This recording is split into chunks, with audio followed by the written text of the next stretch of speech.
sahabat sehat, bincang-bincang kita kali ini mengenai kesehatan tulang, yaitu mengenai osteoporosis. Bisakah dicegah?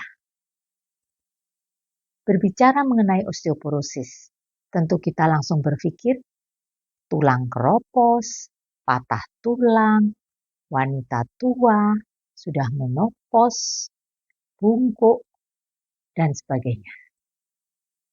Ayo kita belajar bersama supaya mindset kita berubah. Tidak seburuk yang dibayangkan. Kita harus paham mulai dari definisi, penyebab, faktor risiko, gejalanya apa, dan yang penting adalah bagaimana penata laksanaannya. Seperti sudah dijelaskan di awal tadi, secara definisi osteoporosis adalah menurunnya kepadatan tulang kita, sehingga itu menyebabkan pengeroposan. Itu memang definisinya. Ini ada dua macam, ada dua jenis. Osteoporosis yang primer itu memang karena faktor penuaan. Penurunan kadar estrogen menyebabkan osteoporosis. Tapi bisa juga sekunder karena penyakit yang lain atau karena pengaruh obat-obatan. Jadi tidak hanya orang tua, pada anak-anak, pada dewasa muda bisa terjadi osteoporosis. Tidak hanya pada wanita, pada lelaki pun bisa. Oleh sebab itu, kita bahas satu persatu ya, supaya kita lebih jelas dan juga yang penting nantinya kita bisa mencegah supaya tidak terjadi dampak buruk daripada osteoporosis. Oke, kalau dikatakan penyebab, ada faktor risiko yang memang tidak bisa dirubah, seperti jenis kelamin wanita, usia tua. Siapa di antara kita yang bisa menolak tua? Menolak tua nggak bisa kan? Tapi kalau kita harus tetap semangat, sehat, dan bermanfaat, itu yang paling penting ya. Jadi selalu saya katakan quote saya usia hanya deretan angka. Yang penting harus tetap sehat, semangat, dan bermanfaat. Oke, jadi kalau faktor risiko yang masalah usia, masalah jenis kelamin itu tidak bisa diapa-apakan. Tapi ada faktor-faktor risiko yang bisa kita ubah atau bisa kita tata laksanai dengan baik, sehingga ini bisa mencegah terjadinya osteoporosis yang terlalu dini. Yang pertama adalah gaya hidup. Merokok, minum alkohol, itu bisa juga mempengaruhi terjadinya osteoporosis dini ya. Kemudian kurangnya olahraga, tidak mau atau takut terpapar sinar matahari, ini juga bisa menyebabkan osteoporosis. Karena metabolisme tulang kita memerlukan kalsium maupun vitamin D.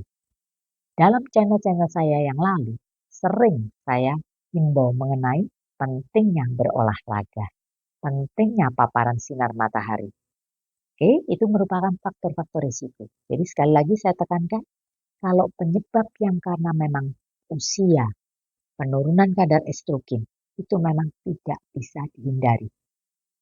Dan para sahabat sehat perlu tahu, metabolisme tulang kita itu ada yang namanya membentuk tulang baru, osteoblast begitu, ada yang merusak osteoklas, maksudnya menghancurkan tulang. Nah, disinilah nanti yang harus kita mainkan. Sebaiknya tentunya yang osteoblastnya lebih bagus, bisa membentuk tulang baru atau kepadatan tulangnya lebih baik dibandingkan dengan percepatan daripada kerja daripada osteoklas yang menghancurkan tulang itu tadi. Nah, para sahabat sehat, kalau sudah tahu definisi, sudah tahu penyebabnya, sudah tahu jenisnya, tentunya kita juga ingin tahu apa sih gejalanya osteoporosis. Saya katakan, sering tidak ada gejala. Yang saya alami tahun 2017 yang lalu, berarti sudah berapa? 7 tahun yang lalu, sebetulnya saya sudah mengalami osteoporosis. Tapi tidak ada gejala sama sekali. Sehingga apa? Jadi lalai, abai, tidak berobat, tidak waspada. Begitu saya mengalami jatuh, padahal jatuhnya sederhana, cuman kepleset saja. Saat itu sedang di kamar operasi, kepleset karena ada orang habis ngepel licin, jadi kepleset, jatuh, terlentang. Mungkin jatuh duduk sambil terus, istilahnya orang Jawa bilang geblak ya, jadi jatuh terlentang, geblak. Sebenarnya tidak terlalu kencang banget, tapi terjadi retak tulang belakang saya. Nah inilah, jadi sekali lagi tidak selalu ada gejala, bahkan hampir tidak ada gejala, tapi tiba-tiba mudah retak. Itu merupakan gejala yang pertama. Yang kedua, nyeri pada tulang belakang atau tulang leher atau di mana yang memang mengalami osteoporosis, itu biasanya muncul kalau osteoporosisnya sudah parah. Nah, sehingga orang ada bertanya, saya ini tambah tua dokter, kok saya ini enggak, tinggi badan saya ini tambah berkurang. Orang Jawa bilang mungsret ya, jadi tinggi badannya dari 155 kok diukur lagi tinggal 152 atau bahkan 150. Betul, karena memang terjadi bungkuk ya, bungkuk. Kemudian karena osteoporosis, jadi ini antar ruas-ruas tulang belakang kita itu jadi lebih lebih jaraknya lebih dekat gitu, sehingga lebih pendek. Itu gejala-gejalanya mungkin banyak sekali kita abaikan karena memang sekali lagi kita baru berobat kalau mungkin merasa sakit. Nah yang saya alami tidak pernah sakit, tiba-tiba jatuh retak, itulah salah satu gejala yang paling fatal tentunya ya dari osteoporosis. Nah para sahabat sehat kalau sudah tahu tentang gejalanya juga, kita sekarang mau tahu bagaimana pengobatannya. Osteoporosis tentunya bisa diobati dengan obat, dengan terapi hormon juga, atau kalau sudah ada gejala yang lebih parah, mungkin juga memerlukan operasi. Nah, yang tidak kalah penting, sederhana sebetulnya, adalah kecukupan kalsium dan vitamin D. Ya, karena kalau kalsiumnya kurang, vitamin D-nya kurang, metabolisme tulangnya tidak berjalan dengan baik. Sehingga tadi yang saya jelaskan, aktivitas osteoklasnya lebih cepat, merusaknya lebih cepat dibandingkan pertumbuhan tulang barunya. Oke ya, para sahabat sehat, itu tadi pengobatannya.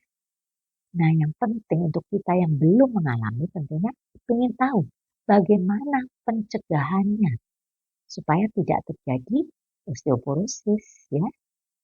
Yang paling penting dan selalu saya ulang-ulangi adalah perubahan gaya hidup. Pola hidup sehat selalu saya katakan. Meliputi pola diet. Diet yang tinggi kalsium, tinggi vitamin D ya. Pola diet itu penting sekali. Kemudian olahraga. Lalu saya katakan, ayo jangan mager. Ya istilahnya anak muda mager, malas gerak. Asik di depan laptop, di depan HP saja, malas bergerak. Padahal penting sekali olahraga yang sesuai dengan kemampuan kita tapi bagus untuk metabolisme tulang. Selalu saya contohkan kalau saya jalan pagi, mengitari lapangan, katakanlah di Malang ya, lapangan Rampal begitu ya, 5 putaran. Dengan kita bergerak, terpapar sinar matahari, ini sangat membantu metabolisme tulang kita. Olahraga yang murah ya, tidak perlu biaya kan, paling kalau kita bawa mobil kita harus bayar parkir, tapi tidak usah bayar masuknya lapangan, bayar enggak ya. Kalaupun mungkin nggak mau ke lapangan, di seputaran komplek perumahan boleh juga. Jadi kalau jalan pagi, jangan terlalu pagi, di mana mataharinya belum ada. Oh dokter, kalau udah jam 9, jam 10 panas, nanti saya jadi hitam. Kita ini agak sedikit unik ya.